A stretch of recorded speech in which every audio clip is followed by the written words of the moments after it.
Welcome to Mindshift. I'm Brandon. Today is a very special episode. I don't typically have a co-host, but today I have Michael Beverly with me. Hey, Michael. Hey, Brandon. Thank you very much for having me on today. I'm very excited to talk to you.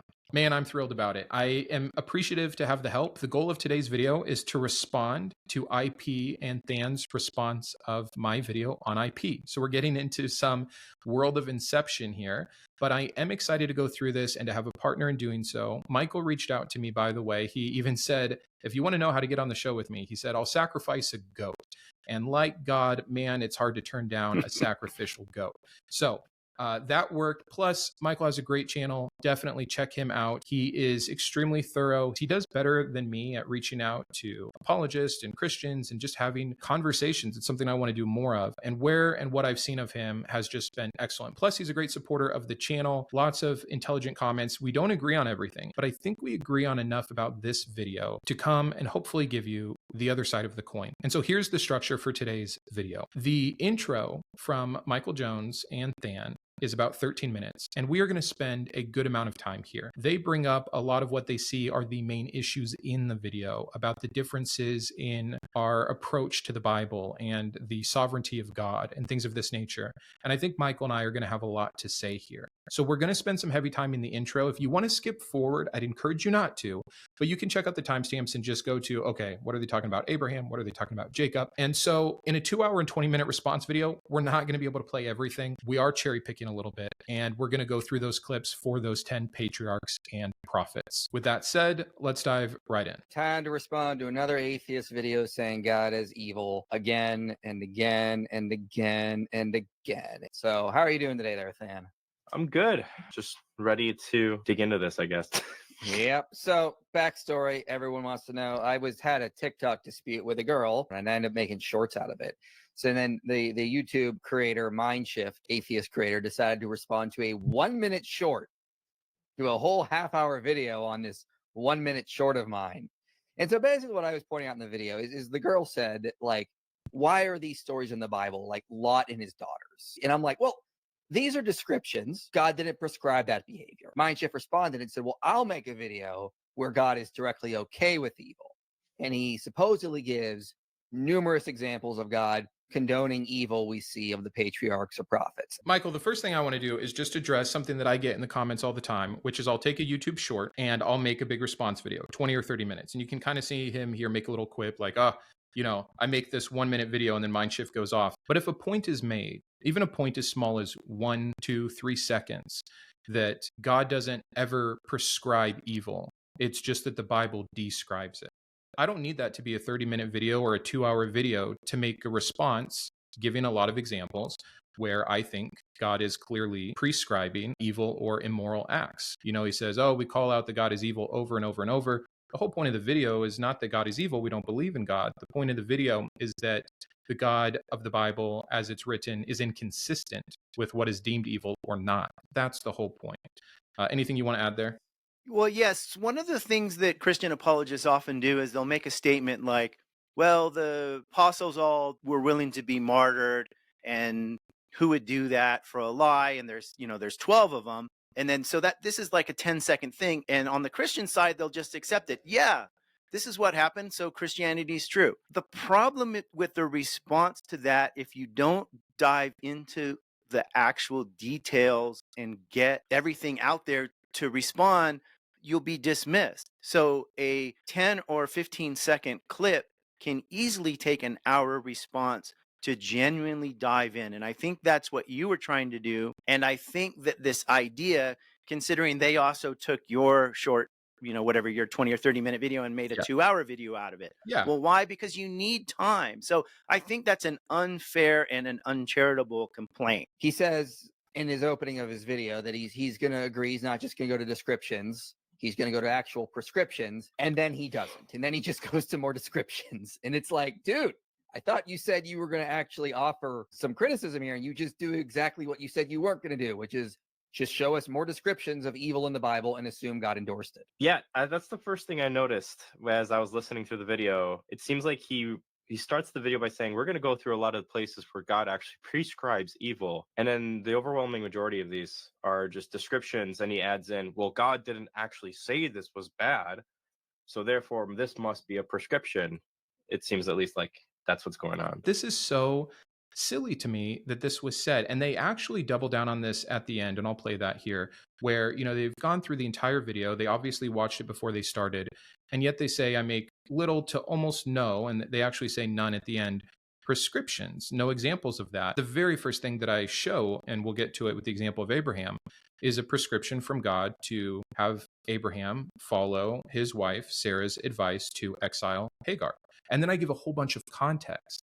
And in giving that context, this is where Than is making this point of, oh, he just talks about all these things that happen that God doesn't say anything about and thus must condone. And I do make those points. And so, the first thing I want to do is just address, I said I was going to make a video of prescriptions. I made a video of prescriptions, and I also included a ton of descriptions.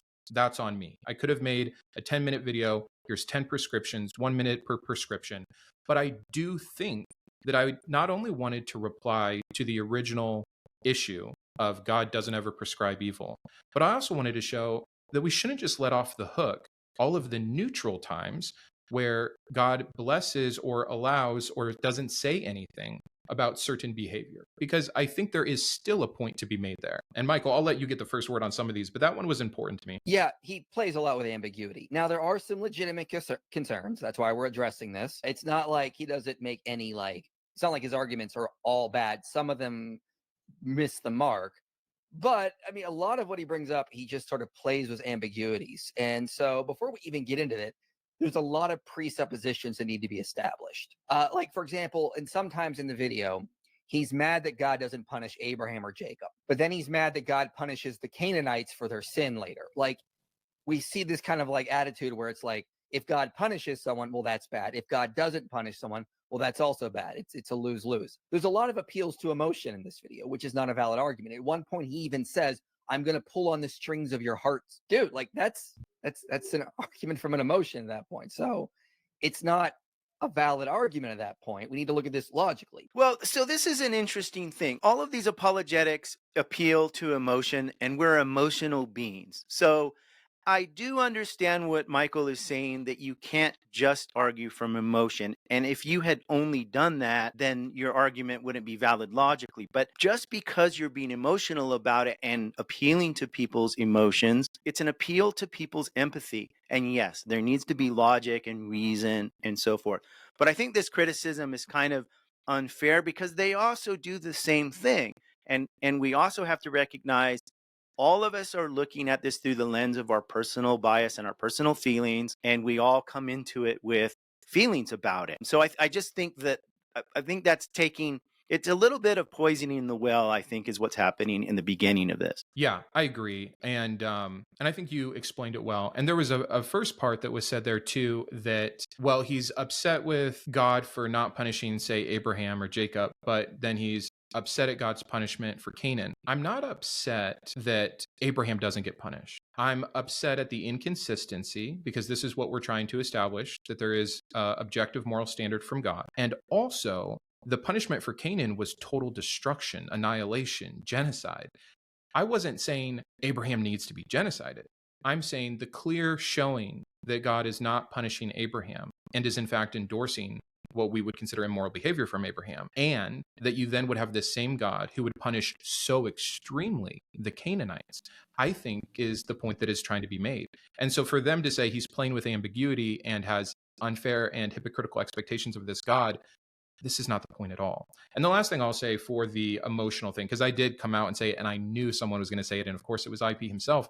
When I say I want to tug on your heartstrings, the other thing is, when I was a Christian, I excused so much of what I read in the Bible because it was old.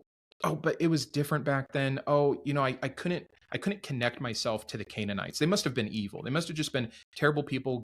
God is sovereign. This is fine. But when I had kids and things did become more emotional to me, and I saw how innocent they are despite anything of myself, then when you start hearing about men, women, and children being wiped out, even of evil men's doing, you can't make excuses for it anymore. And so when I take the time to paint a picture of that these were real people, so the story goes, and that there would have been actual women and children being stabbed or harmed, and I do this to pull on your heartstring. It's so that people like me who were stuck in this, oh, it's old, it doesn't matter, it's not real, they can bridge that gap a little more. It is a logical fallacy, I agree, to appeal to emotion. But a logical fallacy never means the argument is incorrect. It means you're making it in an incorrect way. And to your point, Michael, if it was the only way I was making it, I think we'd have a problem. But I think it's important, actually, sometimes when talking about moral behavior, to bring emotion and reality into it. So that's my big spiel on that. But I like what you said as well. Another issue is he's playing a lot with ambiguity. Like a lot of times he's like, well, God doesn't directly like punish Jacob or Abraham, therefore he's probably okay with it. And if that's the argument that Mindshift is making a lot, we don't have to prove beyond reasonable doubt that he is wrong. We just have to offer philosophical defeaters.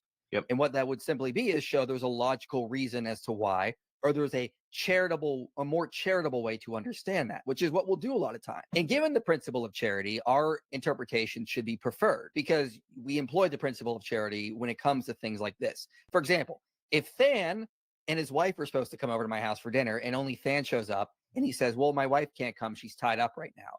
And I would be like, what? You tied her up? You monster. How dare you?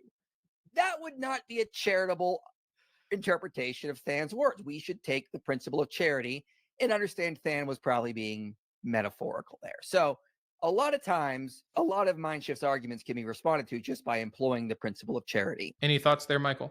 Well, yeah, I think he's mixing two different domains. So the idea of, oh, he tied up his wife and to be charitable is to understand that's a metaphor. Yes, of course. But most of the things that they're going to later argue that are metaphorical or exaggerations have to do with the genocides, for an example. And that argument fails because they're essentially arguing, for instance, in World War II, not everybody was genocided, so it's not so bad. That essentially their argument is these things that God ordered directly, and they are going to admit in several cases that Moses was wrong and he's the bad guy. Well, saying that, oh, they didn't kill everybody, that's an exaggeration, that doesn't get you off the hook unless your argument is, well, you got to kill 51% of people for it to be a real genocide and to be terrible. No, Michael Jones, if you kill 5% or even 1% of the women and children, or even one, in my opinion, that's bad. If an all-powerful God is either ordering it directly or putting a warlord or a war leader in charge of this destruction, the argument that it's hyperbole that everyone was killed is not about, it doesn't get you off the hook unless you're excusing a little bit of murder of women and children and non-combatants as being okay. And I'm not sure why they make that argument because it seems like it undercuts their entire point. Unless they're willing to say, if you kill a few innocent people on purpose, that's acceptable. Yeah. No, well said. I won't go on. You covered so much of what I would have said. The only thing I would add is we don't only play with ambiguity. I do point out the neutral times or the times where we're unsure of God's stance on it, and thus the allowance could look like this. But it's not the only thing that I do. And they focus more on that than most of the prescriptions that I do give. It almost feels like because I gave them this material that is vague, and to their mind, as long as they can come up with one more charitable defeater, it eradicates that point, which I also just disagree with. I mean, it's starting from a presupposition, if you're talking about that God is perfectly good. And so if there's a way to see this as better or good or more morally justified, then it excuses everything else entirely. Well, maybe to God and the Jews, but not to the countering sides, which is right. A point that we talk about. So again, I'm so excited to get into the examples because I actually couldn't believe some of the excuses that were made. So I know we're spending a lot of time up front here, but I think this is good. I think we're really setting the stage of the differences and the level of fairness going into these critiques. Throughout the video, it seems like he was just kind of nitpicking some anticipated responses that not every Christian is going to give. He kind of anticipated objections from Christians that people typically won't give unless they're like on the way hyper-literalist camp or something like that. There's types of responses that the church has been giving for a really long time, like progressive revelation and like redemptive movement ethic hermeneutics and stuff like that. And I was telling you this off screen, but another thing I just think is like some philosophical issues where it seems like he just presumes the Bible like teaches a really strict deontological ethic rather than like a type of virtue ethic. And he uses like fabricate contradictions. So those are some of my preliminaries. So I'll start and then I'll have you maybe address the second point. I understand what they're saying. I think it works against them because the issue is so many Christians have so many different theologies and ideas about what the Bible is or isn't, what it says or how it says it, how seriously to take it, virtue ethics versus not, which, by the way, the virtue ethics really don't come into the New Testament. And almost everything we're talking about here is exclusively Old Testament. You know, you can argue, of course, from their end, oh, it's the same God, therefore it's still virtue ethics in the Old Testament, except that's not what we see. We see direct law and we see direct laws being broken. We see harsh sentences for that. But what's so funny, and just keep this in mind, is many of the arguments they're going to make back and excuses are exactly the kinds of things that I bring up in my preconceived objections. So I'll leave it to you, but I just think you can't please all Christians because all Christians don't agree. That's the problem. Yeah, well, this really undercuts their position that they have the right interpretation and the right prompting of the Holy Spirit. Let's grant that Than and Michael are in the camp of that small percentage of Christians that have the right interpretation and the Holy Spirit is guiding them. If we grant that for the sake of argument, okay. But what that means is 90% of self-professed Christians are not really Christians. They're reading the Bible wrong, and the Holy Spirit that they feel is wrong. So if Michael and Than want to land on that position as atheists, we'll say, guess what, guys? We agree with you 100%. Those other Christians don't have the right interpretation and they don't have the Holy Spirit, but your claim that you do seems very, very specious. Like, why should we trust you when we can get 1,000 other Christians to say you're wrong? I have no idea if Mindshift is doing an internal critique or he's making the objective claim that the biblical God is evil. Yeah. He seems to go back and forth. In some instances, he says he's just an internal critique. From the biblical worldview, God is violating his own rules and is acting evil. Sometimes he seems to be saying objectively God is evil. If that's the case, we can just employ the atheist-hated Frank Turek method. By what standard are you saying that God is evil in this? Yeah. Because again, if you're going to say this is objectively evil, I will protest. If this is an internal critique, the problem with his internal critique is he's not taking the whole biblical worldview when he's judging these passages. For example, you have to recognize if you're going to say God is evil, you have to understand the moral duties and obligations for God are going to be different from us because of his ontology and his plane of existence. For example, God is on a higher plane of existence. It's wrong for humans to kill each other in this plane of existence because this is the plane of existence we're bound to.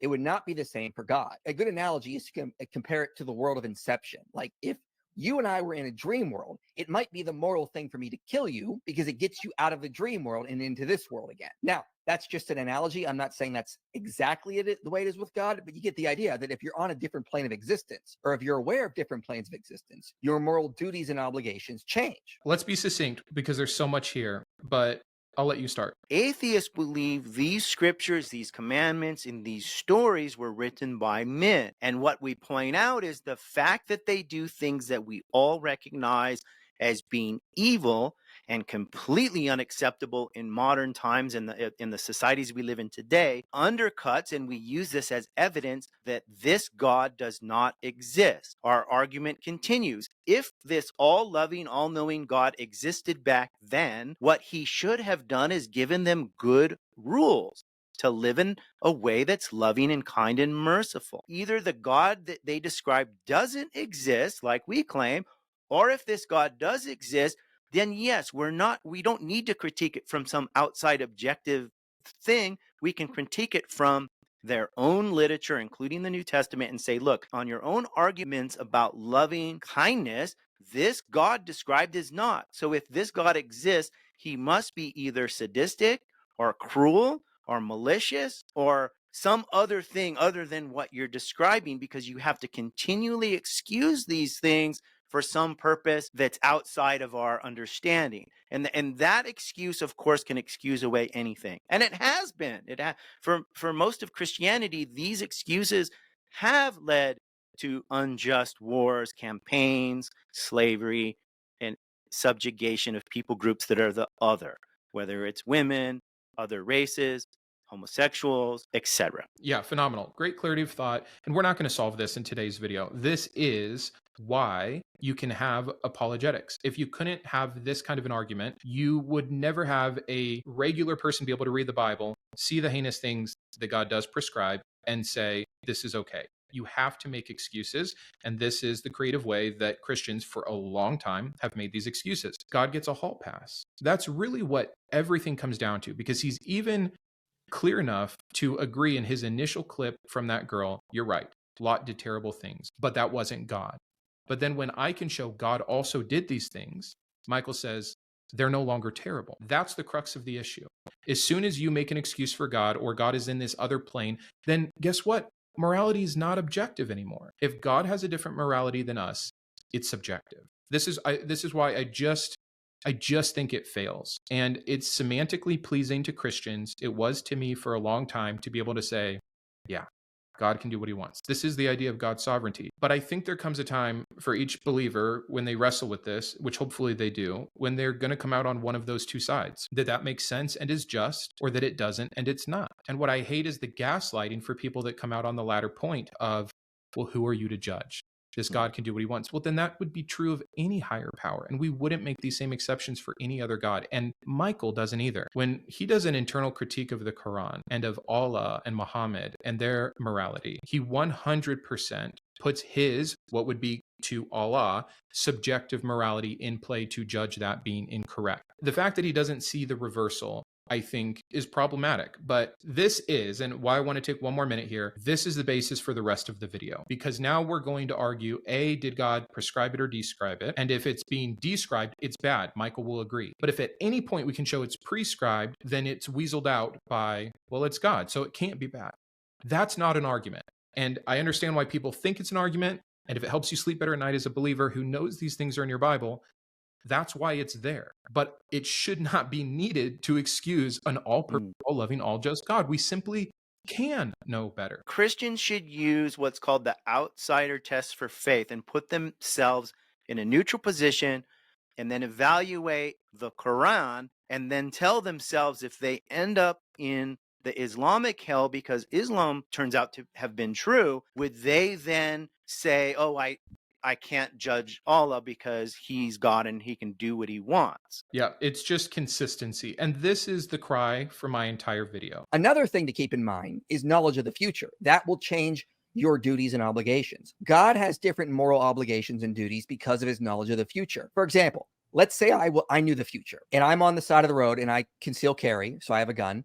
And I see a van pull up, grab a little girl from a family, and they throw her in the van and they chase off, and I don't do anything. You might say that I would have been morally obligated to pull my gun out and try to save the girl. However, if I did have knowledge of the future, and let's say I did in this instance, and I knew the van was going to go down the road, slam into a drunk driver in about 100 yards, prevent that drunk driver from going down the road like 15 minutes later and killing another family, and also when the van slams into the drunk driver, no one gets injured, and a cop was just happened to be there and he arrests everyone and it's all taken care of. If I did have that knowledge of the future, you could argue my moral obligation would be to let it happen because I saved some future family from a drunk driver. The girl was, of course, rescued, and that is the better outcome than if I just had tried to save her in that instance. Now, again, not a direct analogy because you can say, well, God could have just like snapped the van out of existence or something like that. I get it. My point is that knowledge of the future changes your moral duties and obligations. He defeated his own point because he's exactly right.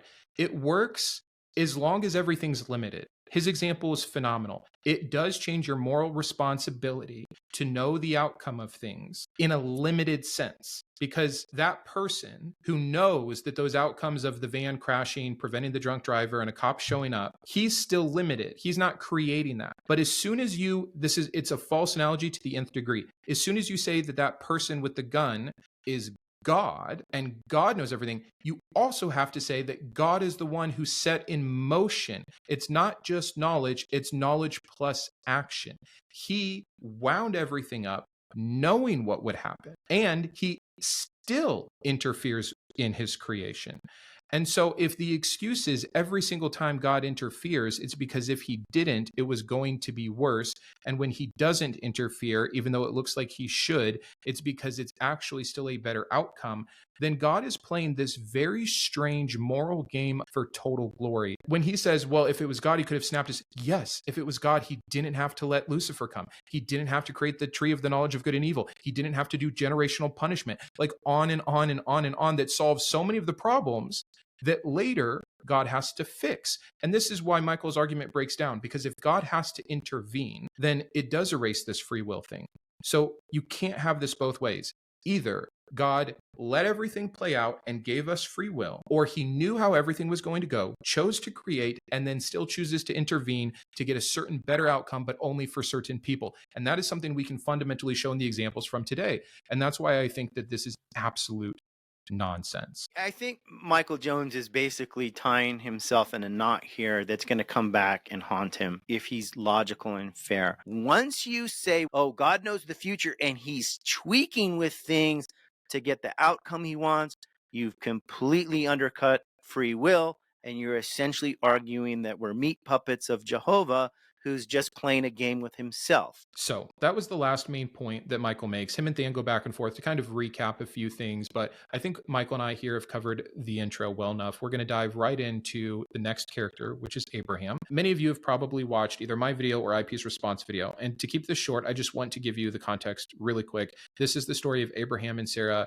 who used their slave to have a surrogate child, and then God splitting up that family. That's what we're talking about here. We're going to jump forward to IP's first issue with it. We'll handle it, jump to the next one. That's our plan. If Hagar is just a piece of property, why does God appear to her the first time, take care of her, and then appear to her the second time to provide her water, assure her son will be blessed? Because in this ancient world, that is how you would basically assure your future. Your children were your retirement plan. God so cares for Hagar, he shows up not once, but twice, okay? I think that's more than he even shows up for Sarah, because he only shows up, I think, once with Abraham at the tent for her. Could be wrong on that, but shows up, make sure she's taken care of, make sure she has a future through her son, provides for her, these kinds of things. I don't think we're getting the full context here. It's not that God doesn't care for her. That's nowhere at all implied in the text. In fact, the implication is in the opposite direction. Okay, Michael, what do you think? Well, the first thing to notice here is if God cares for this woman who is a slave, who's commanded to go back to her mistress, what does this say about how God feels towards the 99.99999999999% of people he's ignoring? Is Michael Jones claiming that all the people that God allowed to starve to death or thirst to death or die by disease during this time were not cared for by God? Because that's the logical implication here. And what Brandon's pointing out in terms of God's prescription is that God is behind this design and commanding her to go back and submit as a slave. This is wrong. And for them to continue to make an apology for this is it only works in this extra world of, well, God's doing it, so it's okay. This is why I'm glad I have you on, because I actually wouldn't have made your first point, where my mind, and I agree with it completely. If you follow the logic, it actually makes a worse case for this God and the point that we're trying to make of his immorality as it's described. My point here is, this is the first example where they do state no prescriptions. And I have two here. I have the prescription from the verse where God tells Abraham to do as his wife Sarah commands and exile the slave woman. And then the second prescription is shown by God sending an angel, like you said, to send this runaway slave back to her mistreating masters. They don't address this. They start getting into, the excuse of, well, God provided for Hagar. Yeah, because it was Abraham's seed. But they do not address the fact that she was indeed a foreign slave, not an indentured servant, that she was used to make a baby. They don't talk about the mistreatment or bringing her back. They just want to quibble over, well, God still provided for Hagar, so everything Brandon said doesn't matter. And giving a woman water so she doesn't dehydrate to death in the desert is not the same thing as freeing her as a slave, giving her equal value in the household, not splitting up a family. I just think these excuses cannot hold up. The other thing I just want us to add in again here, this is going to be a common theme. He said, talk about prescription. And I don't see anywhere where God is approving and saying this is a good thing or anything like that. It just seems like this is a description of God working with people where they're at.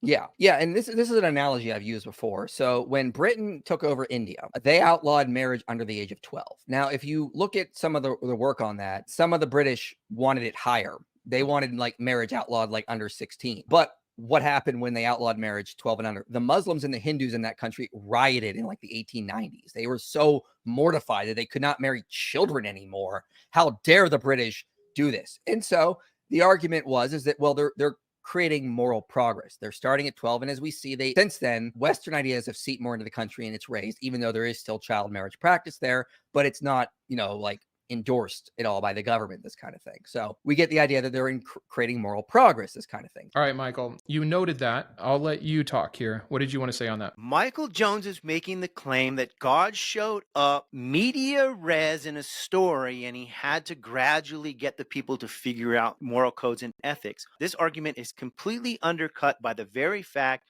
that God is starting from scratch with Abraham. Abraham is not yet a Jew. There is no law. There is no Torah. There is no Tanakh. Abraham is meeting with God fresh from the start. So God at this time does not have to work in a cultural structure that Abraham is going to buck against. God could have given Abraham anything he wanted to. What is Abraham going to say? Well, Lord, I've always done it this other way. No, of course not. The argument itself is ludicrous. His point makes perfect sense in the Brits showing up in the middle of a culture. It makes absolutely zero analogous sense here how he's using it.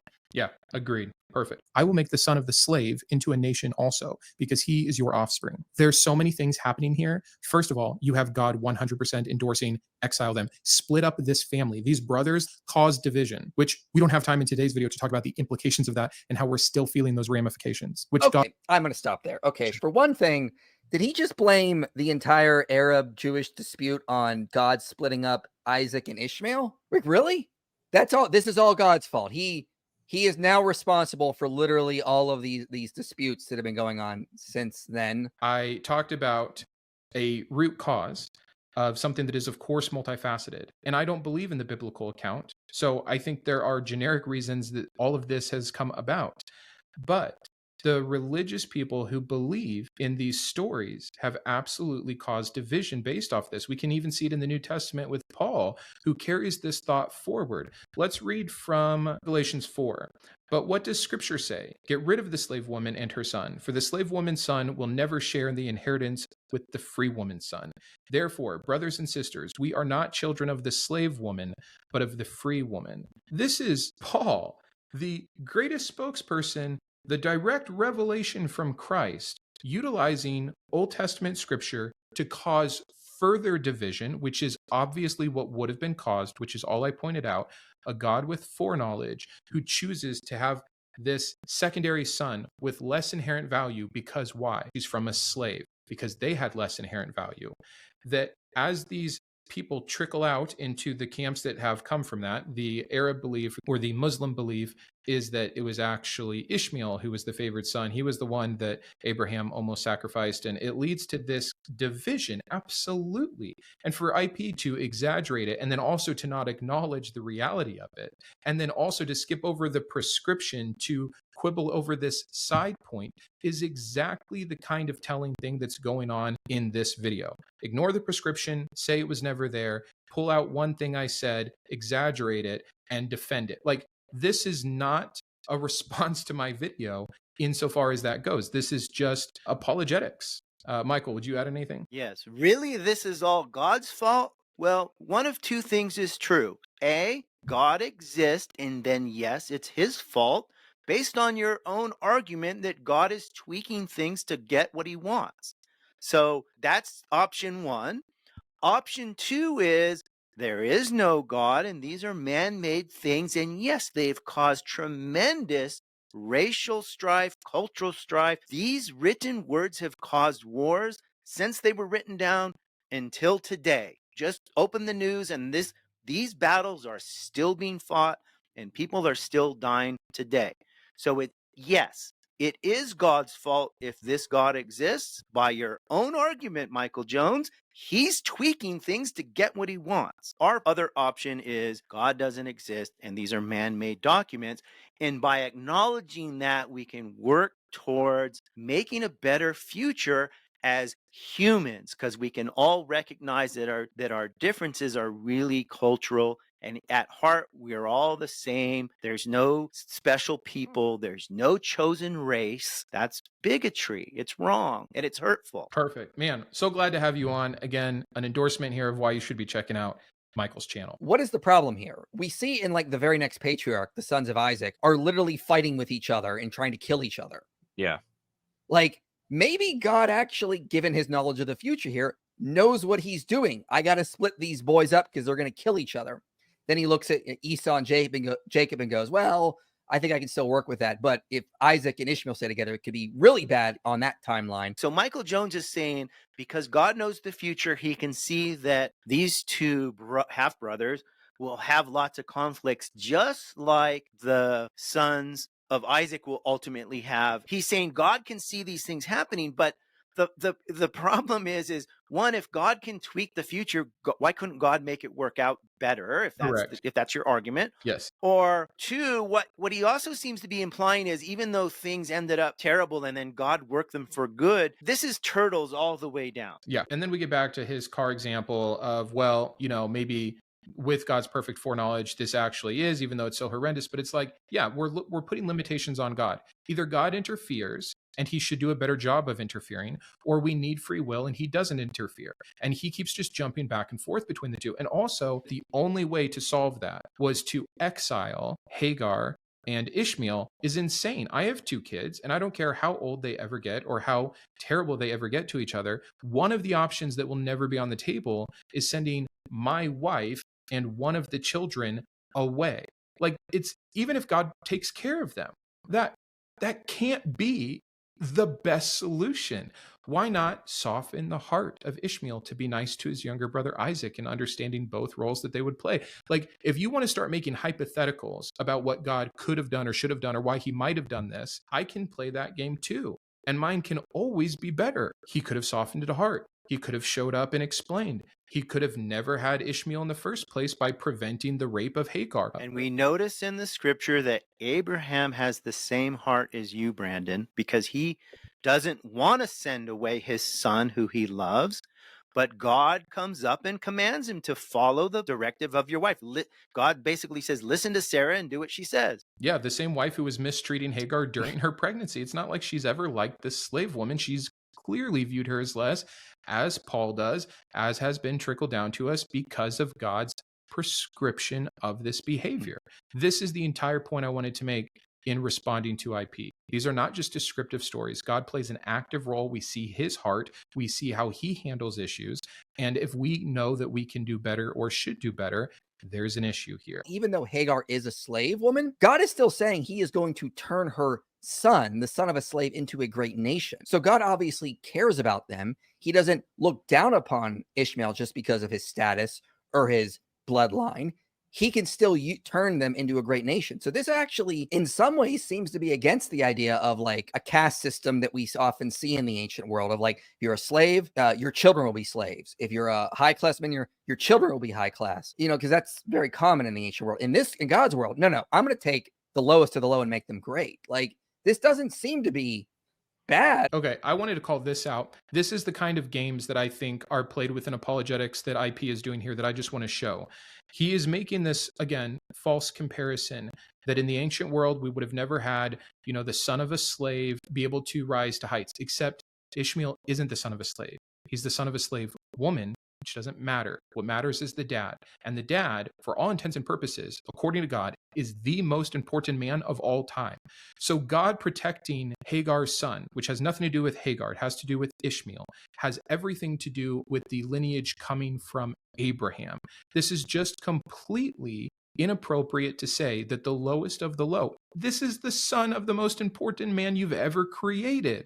This isn't the lowest of the low. This isn't God usurping ancient rule.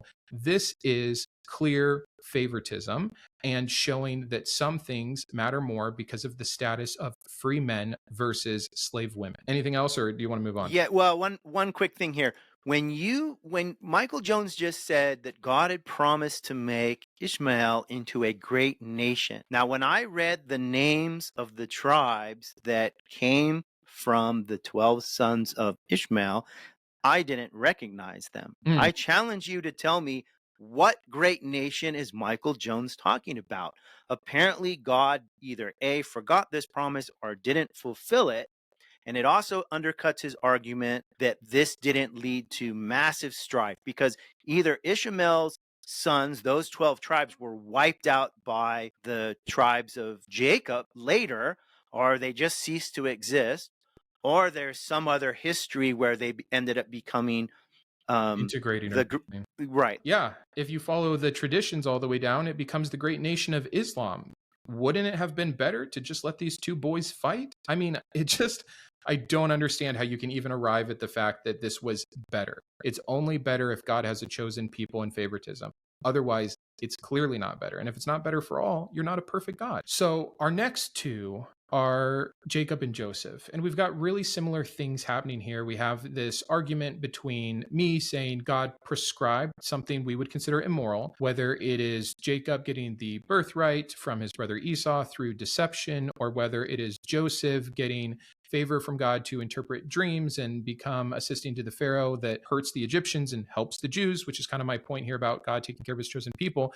We see blessings from God on both of these men for uncharitable and or immoral behavior. That's the next two examples. I and Michael want to spend a lot of time with Moses and Joshua and David and Samson. So I don't want to skip this. I will say that IP made a good point that it's murkier. It's not all ambiguity. It's not all description. There are prescriptions that are made here. But Michael, what I'd like you to speak to is, just so we can kind of cover over both of these points, what did you hear from IP that you thought was unfair here that you might want to address? We'll just kind of cover over this one at a higher level. Well, what he's missing here is that God is behind this, that God is the blesser or the withholder of blessing. And he's making the point that God can tweak things because he knows the future. So when Esau gives up his birthright for a bowl of porridge, and then Jacob later deceives his father, what you and I are arguing is that God could have stepped in and said, I will not bless deception and lies, because that is against my character. The birthright belongs to Esau, and because I am the all-powerful God, I will use Esau to bring about a great nation. This is the part where it leaves description, and it is a prescription of what God is doing. So Jacob did something that is considered one of the most culturally inappropriate and terrible things a son can do to his own father. And God made him the father of the 12 tribes. Perfect.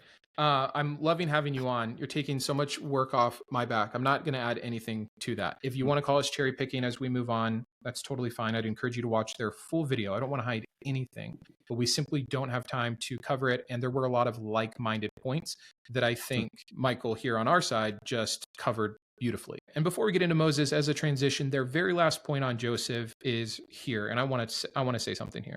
Who cares if what we're doing is wrong for other people? It's all about what side you're on. And the time that these men do get punished for their incorrect actions is when they are breaking God's law that affects God's plan for his chosen people. Once you start to see that. Okay, lot said right there. The times these men do get punished is when they are breaking God's plan for his chosen people. I heard that and I was like, yeah, exactly. Like, yeah.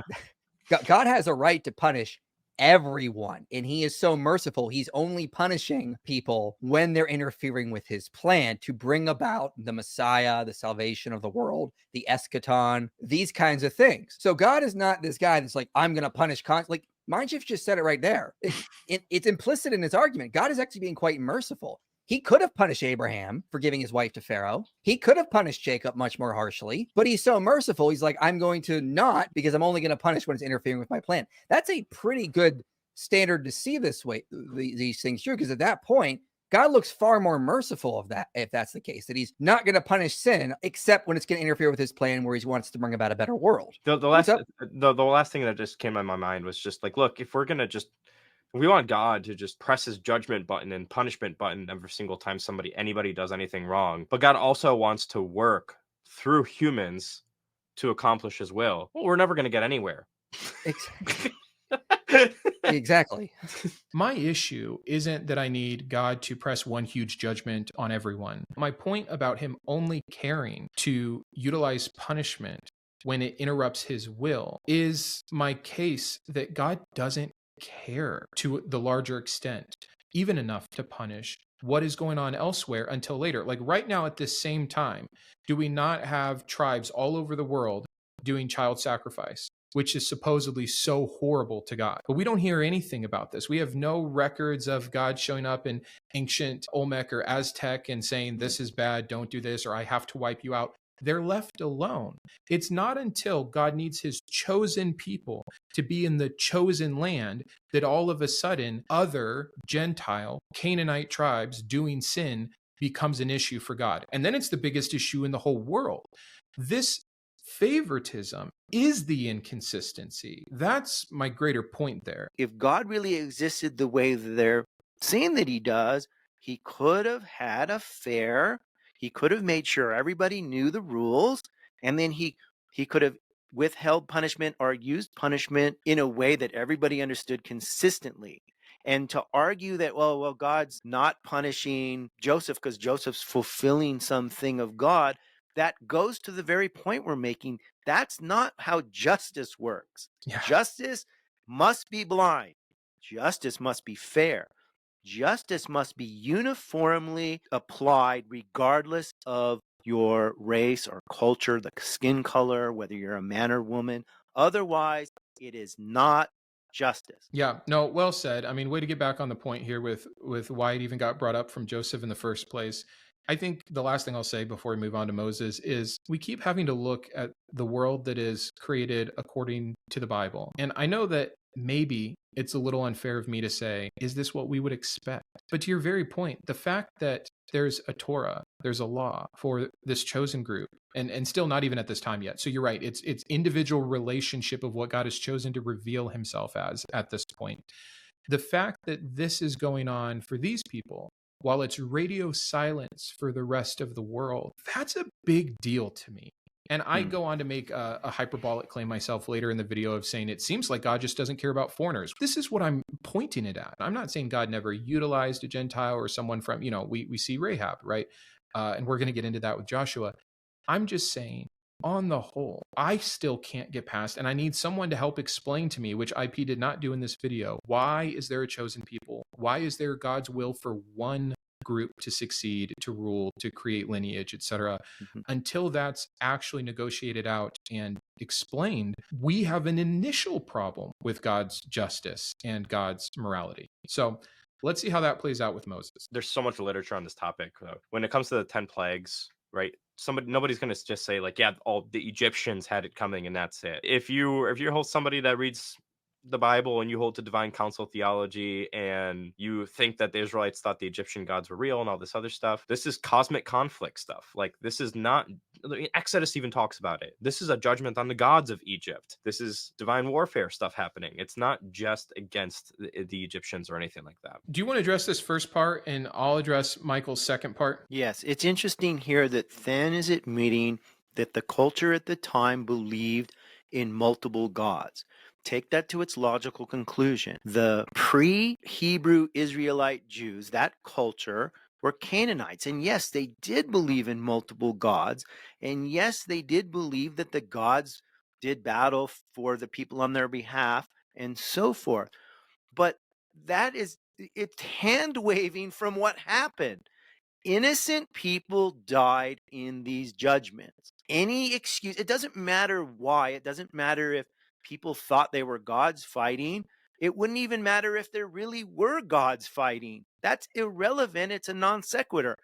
Innocent people died at the command of Moses through God. Can we agree here that this is another prescription when God commands the plagues? Absolutely. Moses didn't make the frogs show up, Yeah, or the hail, or the blood, or the other pestilence and the flies and so forth. That came from God. If we were to grant, yes, there's gods or a God battling it out, then who's at fault? Who's prescribing it?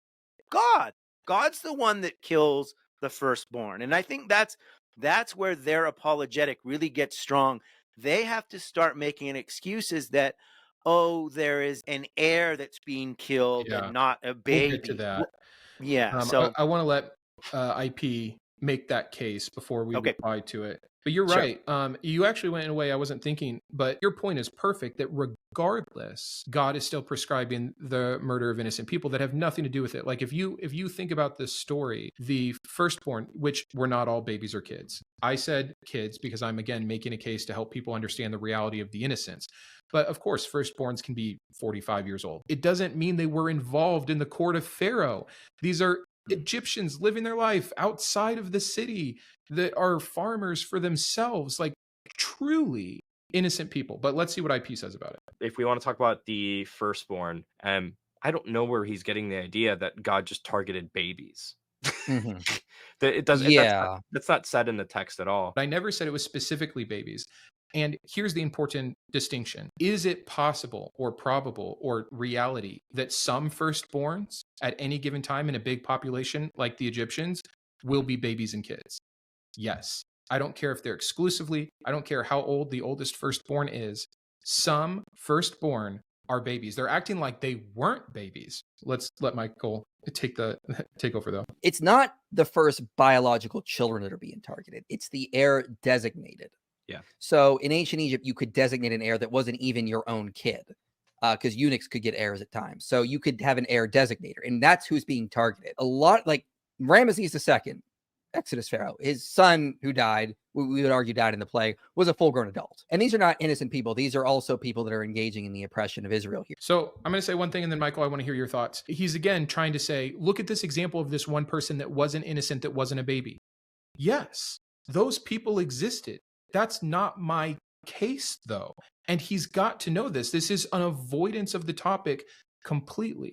And the only other thing I'll say before I turn the mic over to you is, if this is really, it didn't involve anyone outside of the court, and it only meant the appointed heirs of people that were directly involved with the Egyptians, that still wouldn't make them innocent. But I don't believe we have any context from the Bible to believe that that's the case. Why did God's chosen people, or the Israelites at this time, have to paint blood over their doorposts, the lamb's blood, so that the angel of death would pass over? Anything you want to add? Yes, in Exodus chapter 11, it's very clear. At midnight, the firstborn will die from the firstborn of the Pharaoh who sits on the throne to the firstborn of female slaves. So there is no argument to make that the child of a slave has any culpability in any of this. They are a slave. In fact, God goes so far to kill the firstborn of the cattle. Like, there is no exception. It's every firstborn is going to be struck down. And the other irony here is both Michael and Than are saying, look, these Egyptians being struck down are not innocent. Well, what are they guilty of? They're guilty of enslaving people. And what happens when the nation, when they leave, what do? They collect slaves through war capture, through buying slaves, and most horrifically, through the fact that they owned the offspring of their slaves. So many slaves are simply just born into slavery. And if God is punishing the Egyptians for the sin of enslaving people and not punishing his own chosen people, because they are also, in fact, not only does he not punish them, he gives them rules for owning slaves. This is not describing a just God. This is describing a God that selectively applies rules based on who he chooses to bless and who he chooses to curse. Perfect. And what I'm thinking is this. They go through each example, which is great. Thank you for being thorough, guys. And they try to debunk each one. And I don't think they've debunked any of them. But if there's even one, like, all I need for my case is one time God prescribed, even against his own standard of morality that is supposedly objective, something immoral. And your point is great here. Your point was leaning more on the hypocrisy of, for the people they're talking about that are sinful Egyptians, their sin is the same as the Israelites that don't get punished for the same sin that God does indeed endorse. But again, there were hands down, no matter how you slice it, innocent people in Egypt that died during this. That's my point, and it was prescribed from God. And not only do they say it wasn't prescribed, but then they make a bunch of excuses for how it didn't even happen. It's just baffling. This is genocide with a select preference for little girls, for full-grown Israelite soldiers to kidnap and rape. I don't care if you put a marriage certificate on it or not. And was this just Moses who commanded this and we described it? Or was this God's prescription to Moses for the people? Then my mind goes back to thinking about those. Well, you didn't answer your question. What's the answer? Didn't answer the question. It's like they haven't heard of a rhetorical question. I think it's really clear from the verse on the screen. But Michael, you feel free to disagree with me here. Well, no, I think you're 100% correct, because their argument is that Moses was operating completely outside of the will and counsel of God at this point. If you or I send one of our children down the street knowing that they have a plan to vandalize the neighbor's house, as a parent, who's responsible? Us. Yeah. Because we know what our kid's going to do. If my kid says to me, "Hey Dad, can I borrow your slingshot? I'm going to go shoot the neighbor's cat," and we hand him the slingshot, we're responsible.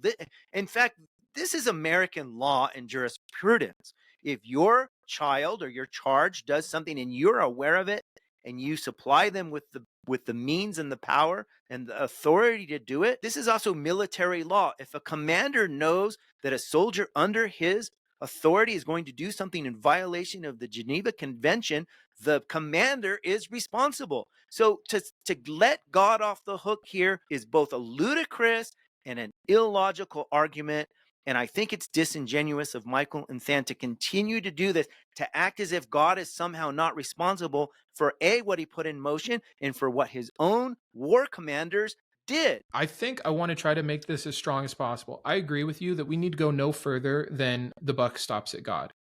I mean, this is the point that actually supersedes the entire video. With God's foreknowledge and then his action to create, ultimately, all of this goes back to God. But we actually get more. We have more to work with. We have a history of God correcting Moses. We know that God's willing to correct Moses, whether it's for striking the rock incorrectly, right? Like, we know that if Moses steps out of line, God's going to correct him, and we get no correction. And furthermore, if you want to talk about context so much, and this is what blows me away. In fact, I think IP is about to do it. So before I make what I think is the greatest point to this, let me play a little more of the video. Don't worry, I'll provide the answer here. I did this in my debate with Daniel Hakikachu. Here's the passage, okay? Notice what God says in Numbers 31. The Lord spoke to Moses, "Avenge the people of Israel on the Midianites. Afterwards, you shall be gathered to your people." That's it. That's all God commands. So this is what I want to point out. 16 verses earlier, you have God telling Moses and Moses telling the people. We see this structure throughout all of the Old Testament.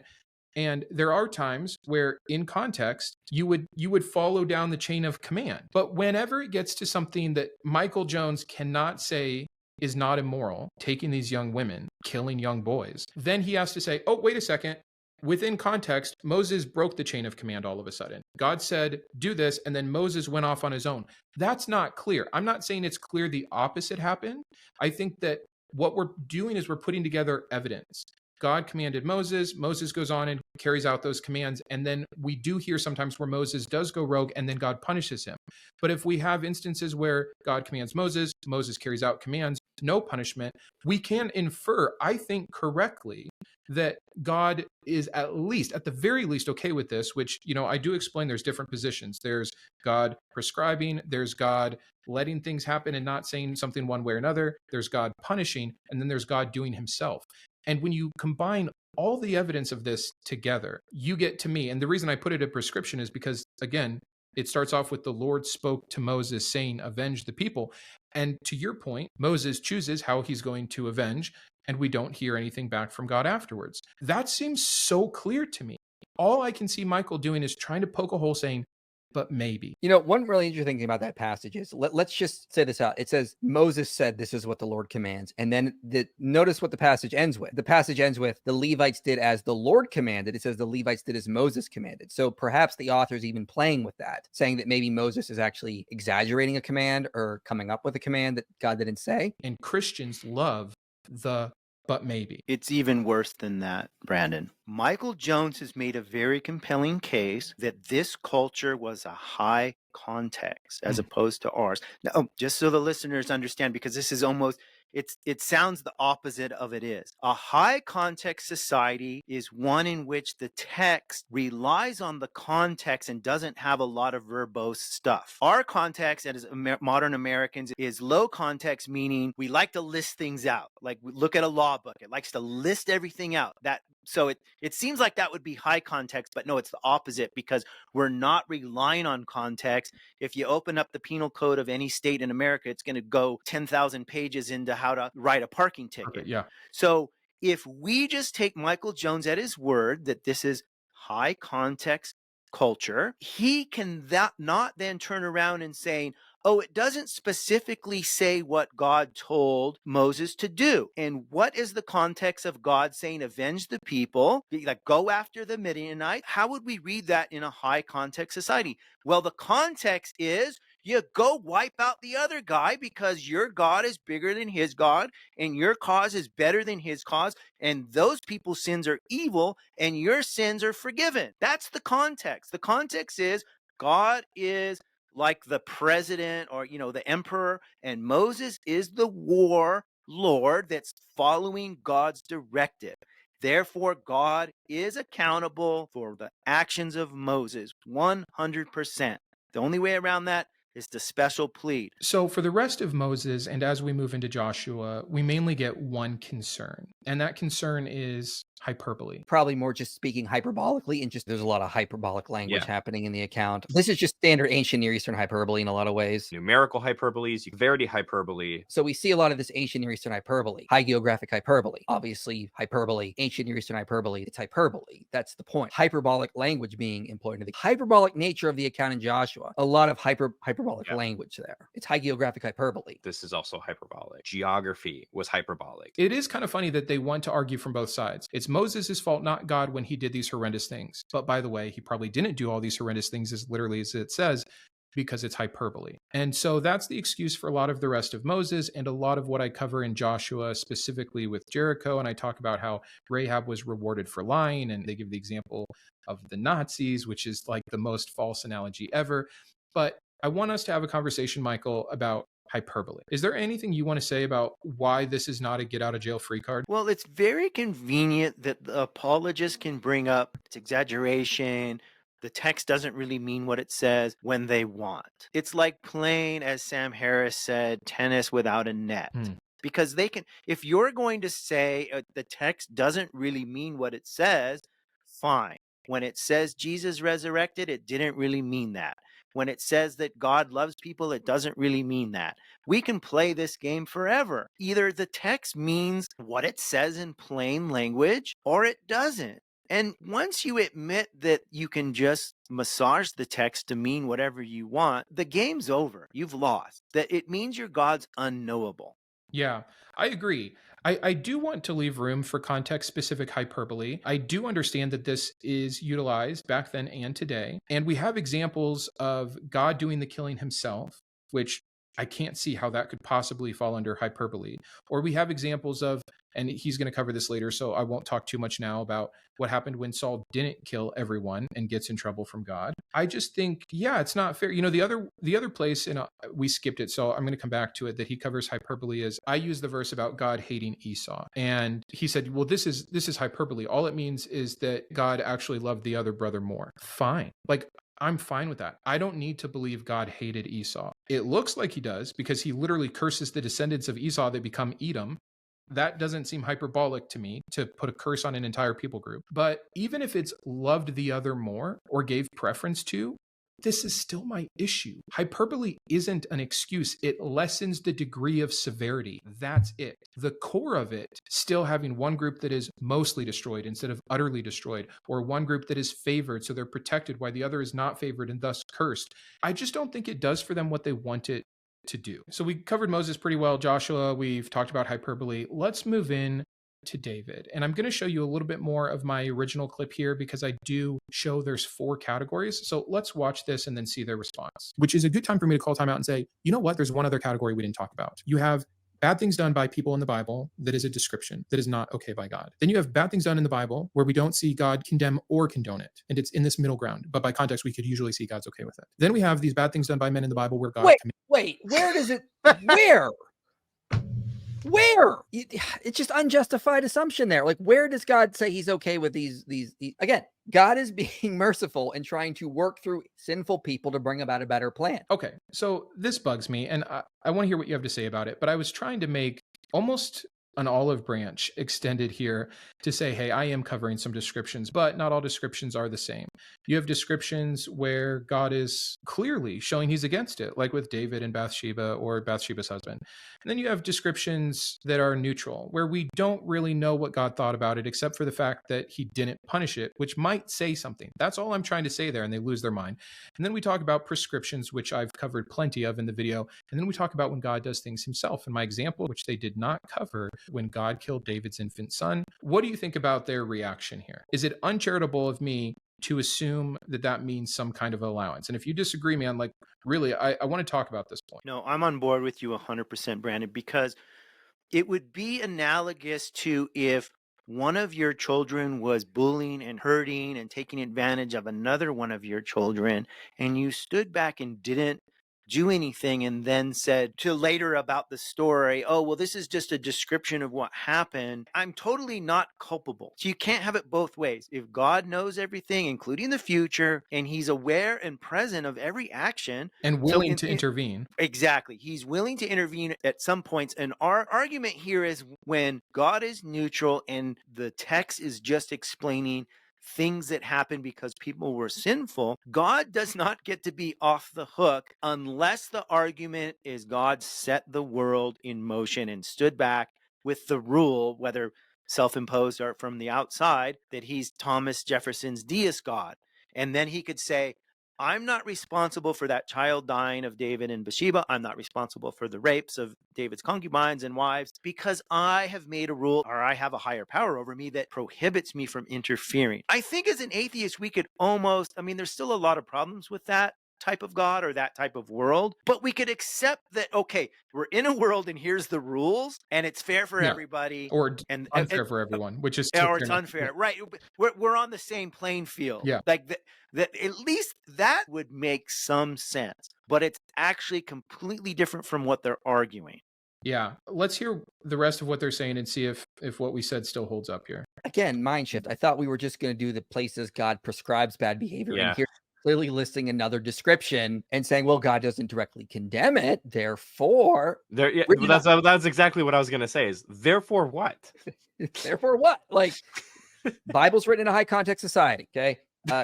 God is not going to literally show up and just constantly keep violating free will. Like he's going to, like, what is God supposed to do? Like literally just make sure that no one ever does anything bad. Or weird. I don't understand what the argument needs to be. Like what is the better way to this? Like given God's foreknowledge and our lack of foreknowledge, you can't say that you somehow know better about what should happen because God has all these future possibilities in mind. And he may very well see, oh, humanity's so sinful, but this is going to be the best possible route. Let's just go with it. If I keep interfering and stepping in, worse things could possibly result from this. So given things like the butterfly effect, you got to take God's foreknowledge into account, which is, again, already been granted here. I do feel like I did a disservice to my original point by including so many descriptions and pointing to all of this. And we were starting to go in circles. So I'm going to be careful and we're going to move on here really quick. But the fact that I give these very specific examples of God doing something, the fourth column, and he just wants to focus on the ambiguity of point 2 while denying that point 3 even exists, even though we've given many examples at this point, and having no problem agreeing with me on point 1, which suits his purpose. Like, this is the structure of apologetics that, like, I can do what he's doing. I can continue to back it up. He's saying God needs to be outside. He's on a different plane. He's sinless and has to judge the sinner and can do so, and he's sovereign to do so. And we can talk about why did God allow sin in the first place? Like, we can go forever.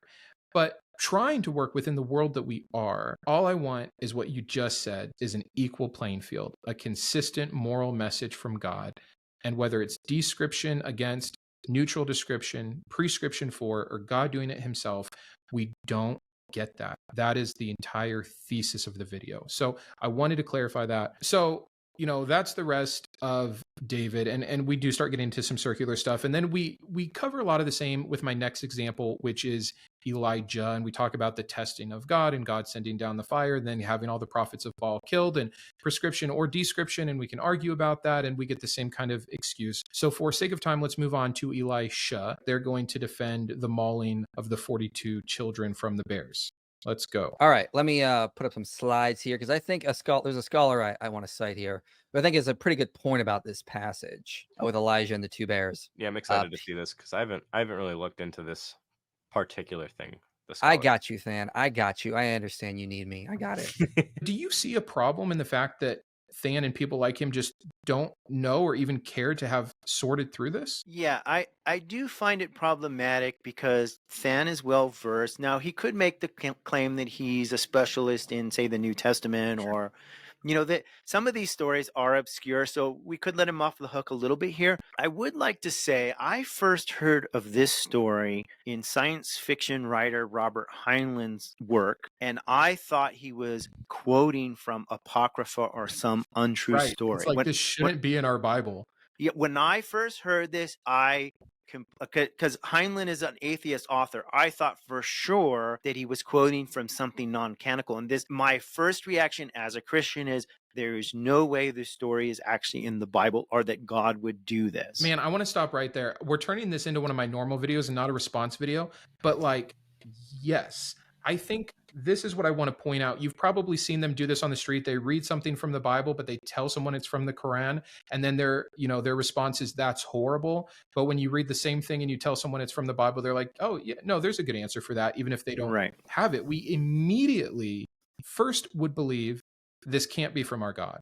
And then when we do see clearly it's in the Bible, that little switch happens where it's, oh, but it doesn't matter because X, because Jesus, because relationship, because apologetic. Yeah, I could hear it working through you. I have those memories of me. I've seen it in my interactions with others. I just think that's also a very telling part here. Sorry, but I cut you off. No, I'm good. Okay. What is Lightheart's point here? Lightheart's point is that basically this is, again, an attack on Elisha from people that are at Bethel, the cultic shrine of competition. They're mocking him for no longer being with Elijah. And if you read the context of the actual passage, Elijah and Elisha passed through this area before they got to the place where he was taken up. Then Elisha comes back and he's alone. The other point I want to make about this is, let's just say the numbers are literal. They're not idealized. That it actually is 42. We're not talking about grizzlies. We're talking about more of bear in the Middle East, which should have been more, I think, closer to the black bear or something. If 2 bears come out of the woods and there's 42 people there, how did it get all of them? Was it supercharged bear? The text doesn't say that. So if we're going on what the text says, the argument I've seen some people make in the past is this may have been them actually trying to fight the bears off, and of course doing a horrible job of it. Otherwise, the normal thing to do would be to scatter and run, what these young men are supposed to do. So again, there's a lot more context going on there. This is not the idea of a bunch of 6 and 7-year-old boys hanging out on the side of the road, making fun of someone's bald head. This is more about cultic competition. They're mocking him for losing Elijah. They're attacking him in terms of this whole cultic thing, because they're devotees of Yahweh and these are devotees of the shrine at Bethel. There's a lot more context going on here. So I think that needs to be taken into consideration if we're going to evaluate this passage here. I'm going to give a recap because I'm not sure how much of that I'm going to play. IP has a bunch of slides. He's going to throw the kitchen sink at this because it's an issue. And I said, I don't even care if they're little boys or not, because I know that's the kind of apologetic we get. I called it out ahead of time, to which IP at the very beginning says, oh, I'm only calling out all these fundamentalist excuses. He then goes on to make the excuse I called out. And then he's going to come into this. They weren't grizzlies, they were black bears, which aren't as aggressive and can't do as much damage. So how could they have done this? The whole point is that impossible things happened when God's power came on. How could you do anything that is described as a miracle? That's like saying, how could the resurrection have happened? You believe it's a miracle. Do you not believe that this is in the same way God's power miraculously causing 2 animals that otherwise would kill 1 and feed to go and maul 42? When are we bringing in the literal all of a sudden? I have more to say, but Michael, I want to leave a little room for you. Do you have anything you want to add here? Well, yes, the bears are supernaturally injected to be whatever God wanted, super bears. So it didn't matter whether they were grizzlies or not. They're being empowered by God. I mean, they could have been little bumblebees or butterflies. Yeah. But it begs the question, if God injected these bears to fight on behalf in a spiritual battle, or because Elisha was carrying the mantle of Elijah, who was carrying the mantle of the Lord. He's a representative of Yahweh. Where were the bears in World War II? Where were the bears in every other war in which Jews or Christians or any innocent party was being attacked by obviously evil parties. Where were the bears then? When you get down to these micro arguments, you're just missing the point. Yeah, we have God empowering. And by the way, I'd like to point out again, and I haven't done this as consistently, I think rightfully considering this a prescription. This is God's allowance. And we see this with the judges, like when we get into Samson on having to put the spirit on before the act comes, that it is only through the spirit of God, the power of God, that these things are capable. So A, I think this is a prescription. B, it's a prescription to hurt or kill 42 at best grown men for something, ridicule, like if we're being as careful with the text as possible. And that's a prescription of God that we in other, like imagine if we had any other military leader right now, that just said, hey, this person made fun of me, or maybe it's more than that. Maybe they're really like, they're saying treasonous words, something that is highly offensive, more than just making fun of my hairline. And that person sent wild animals to kill 42 of them. Would that be justice? No one in their right mind would say that's justice. Why do we have to make an excuse for the arbiter of justice? This is the kind of thing that I want to point out with the story.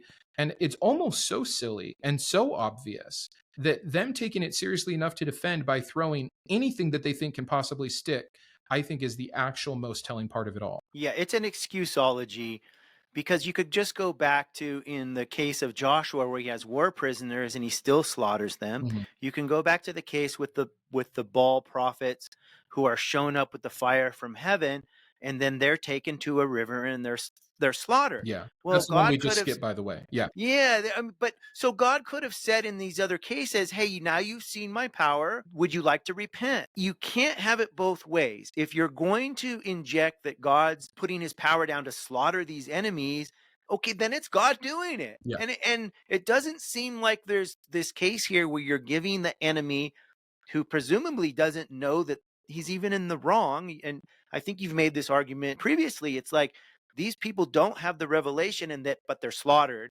because God's more powerful. Well, that's not justice. Before we let them share their part in Samson, I'm going to encourage everyone to listen as closely as you can. I think this is where IP drops the ball the most. And I have quite a bit to say after it, but let's see what they say about Samson. What is your opinion of judges? That's a very broad question. That's a very broad. The way I have always understood judges, especially in the commentaries, is this is not a book where God is endorsing all this behavior. Mm-hmm. Judges is arranged topologically. You start with the good judges and you go to the bad judges. It slowly deteriorates. Samson is the last judge mentioned. The implication is he is a really bad judge. Yeah. The point of the Samson story is not that God is endorsing Samson's behavior. Can't God get a good leader? Like, he's essentially saying, God's empowered this person to do all this evil. And he's not arguing that there's not evil being done, but he's saying somehow God's hands are tied all of a sudden. That doesn't make any sense. If you step back for a minute and you look at the text as if it's not really anything about a real divinity, like God doesn't really exist, and you think, hey, what if this is just a story of a people group and they're trying to explain how they became a kingdom, how they became to come about with a priest class and a king class, and they're explaining it. If you look at it from that perspective, it makes perfect sense. And that lets God off the hook, because guess what? There's no God. It's just people. But the minute you put an all-powerful, loving God in here, the entire apologetic falls to pieces. Yes, everything you said, and I'm going to add a couple things. But first, I think I want to find where IP says what I remember him to say. Samson is bad. The Philistines are bad. God is still going to work through Samson, even though he's a horrible person, to free his people from oppression. It's like sort of like throwing a Molotov cocktail at your enemies. The Molotov cocktail is not a good thing, but you get the idea. It's that you guys have caused so much oppression and hardship. Have a little bit of chaos back thrown against you. Mm-hmm. Of course, in the passage Mindshift even cited, he says, look at what Samson says at the end of his life. Please, God, strengthen me just once more and let me with one blow get revenge on the Philistines for my 2 eyes. And commentators have noted Samson is still thinking about himself. It's about him and his eyes, not for your glory, God, or to help to fulfill the will you have for me. Michael makes the exact same statement I do about my third example. And I pointed out it wasn't even for a good reason. And this is where I think it's so damning for IP. He agrees with me. It's for revenge. So why did God's spirit come upon him? That's the prescription I'm talking about. Samson prayed for God to do something that Samson could not do on his own. His strength had already been taken from him at this time. The only way that Samson can do this, which he even shares his motive, his intentions with God, is for revenge for his eyes, not to greater the kingdom. It's simple. And God delivers. What more is a prescription, not a description, than God having to send his spirit down to allow Samson to do this? If I was wrong about everything else in the first 2 hours of this video, this completely proves my entire point. We have a God that even by IP's own standards is doing something immoral, getting revenge. It's prescription. His powers coming upon Samson as an answer to prayer to do this horrific thing. Like, what am I missing here? How is he defending this? Do you have any other thoughts, Michael? You're not missing a thing. This would be analogous if you knew somebody that wanted to get a revenge on a bunch of other people and you handed him a loaded gun. You're responsible because you know his intent. He's told you his intent. Yeah. So Samson's intent is revenge. Yeah. Yeah. So, and he couldn't have done it without God giving him the loaded gun. And so I don't see how Michael can make this argument without realizing what he's actually saying. God is the one that did the evil, period. Yeah. If his best argument is to throw his hands up and say, the point of the book of Judges is to show the man is so evil without God, then it can't end by God endorsing and giving the power for these wicked men to do the wicked thing without it still being wicked behavior. God has prescribed wicked behavior. He has done the wicked behavior himself. It's so clear. They have some closing statements here, and let's just see if there's anything left to say. It seems like the main thrust of his argument is just presuming some sort of Christian fundamentalism and reading of the text, and then running and targeting that as if that's the only way to read the text or even the best way to read the text. And it's just like, that doesn't line up with the scholarship. I would agree. A lot of the arguments he sort of put up there that fundamentalists do make are bad arguments, but there's a much better arguments out there. I don't want to harp on this too much, but this is an objection I get a lot, that I held on to my fundamentalist roots, even as an atheist, that I'm being too literal with the text. But I think I do a pretty good job of showing there's other ways to look at this. Here's what certain groups believe. Here's what certain denominations do. And I feel like what IP and Than are saying here is like what we hear all the time. Listen, someone has an answer for this, therefore it's not legit. That doesn't follow. Like the judge's excuse. You still have yet to explain to me why God chose to answer Samson's prayer for revenge. Like, how am I reading that as a fundamentalist? We've hopefully done a good job going through example by example of why they weren't bad objections, why they're not too literal, why we do understand hyperbole in context, but it still would mean this, or why if you go with that answer, it leads to a conclusion that you still won't like. This feels to me like just, again, kind of throwing a cherry on top saying none of it was legit anyways. Yeah, it's a very interesting argument. So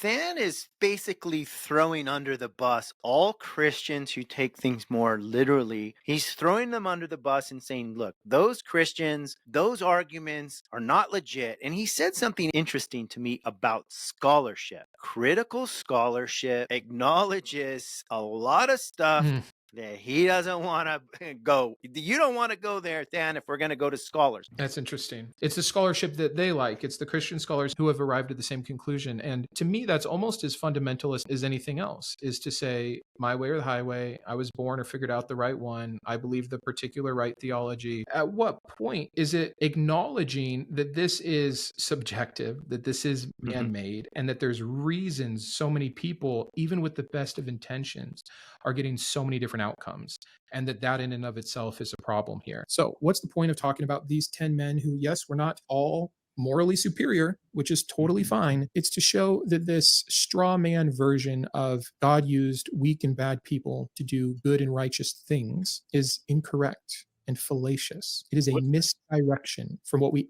What'd you say? What's the straw man? Exactly.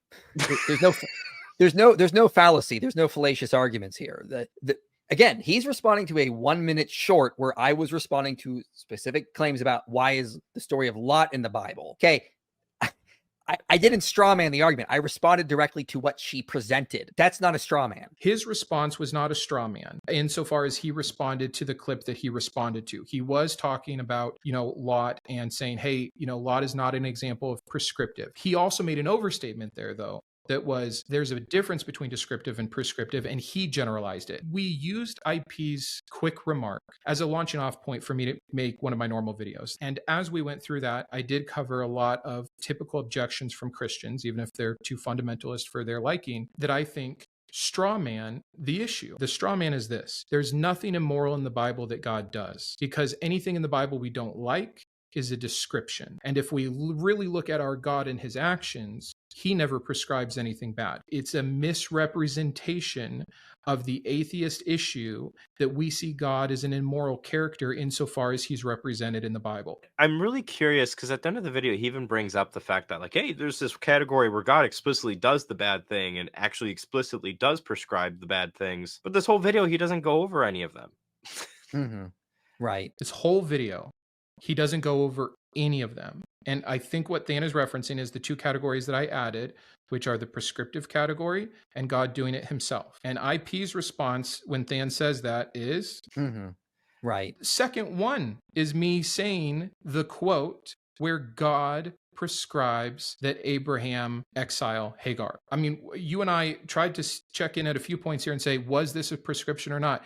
For them to end their video saying that I didn't cover any, and Than is also including that other category of point 4 where God does it himself. Having David's baby killed is God doing it himself. I did give examples. It just blows me away that they're going to overgeneralize at the very end of the video and say that throughout the whole video, not one. But I also want to extend a branch here that maybe they simply see prescription differently than I do, that they need something more in the text than what I do to consider it prescription. So where do we go from here? They end by saying one last thing where IP kind of gives a wrap up, if you will, to his case. If you're going to attack the Christian worldview and do an internal critique, the argument I've always responded with is you never actually do an internal critique because you don't take the full Christian worldview into context here. Again, we have never argued God doesn't have a right to end a sinful life or a life in general whenever he wants. You got to take that into account. You got to take into account his foreknowledge, planes of existence, these kinds of things. These also apply as well. Since God is on a higher plane of existence, if God wants to end a life and bring him into the next life, he can do that. And you and I both believe in the possibility of postmortem salvation. So given that, if God actually ends a life in this world, it may be out of mercy because he knows he brings him over, he'll repent in the afterlife kind of thing. If you take this, what Michael Jones is saying,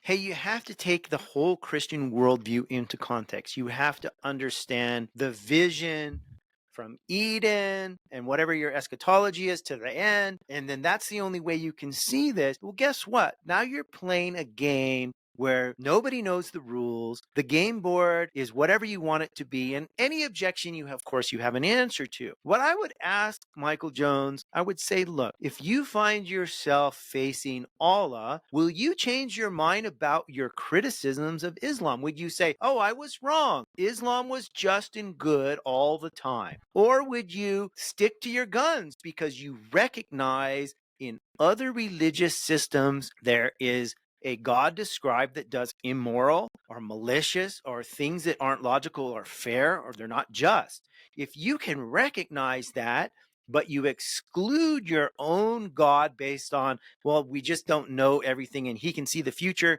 and therefore you can excuse anything, that undercuts the idea of there being justice. You're playing with two sets of rules. One set of rules you apply to everybody else's God and religion, and another set of rules you apply to your religion. And if you want to live that way, that's fine. But then how can you dare accuse the Muslims, the Mormons, the Hindus, the Seventh-day Adventists, the Jehovah's Witnesses, the Catholics, Calvinists, or any other religion of being wrong or doing anything wrong because they can say the same thing? Our God told us this is the truth, therefore everything that we do or say is true. End of story.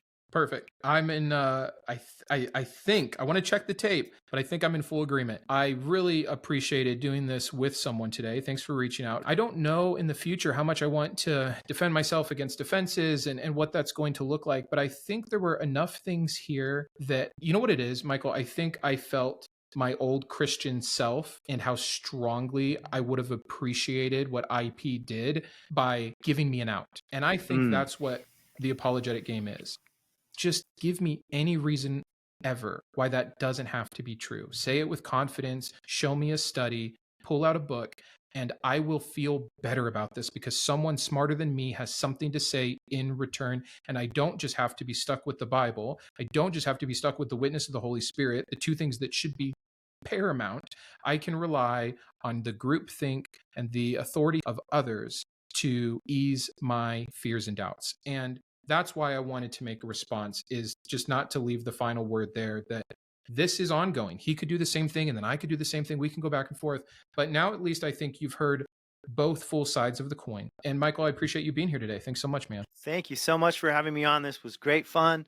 I really enjoyed it. And as a final word, I would just like to say, Christians that are like thinking about this and struggling with, where to land, remember that apologetics is designed to reassure you and keep you thinking that you got the right thought. And I think, I don't want to put words in Brandon's mouth, but I think I can speak for both of us that when we talk about these things, we're not trying to tell people what to think. We're trying to tell people to think. Sure. Yeah. Is that fair? Totally. I'm totally willing to be so wrong in so many things.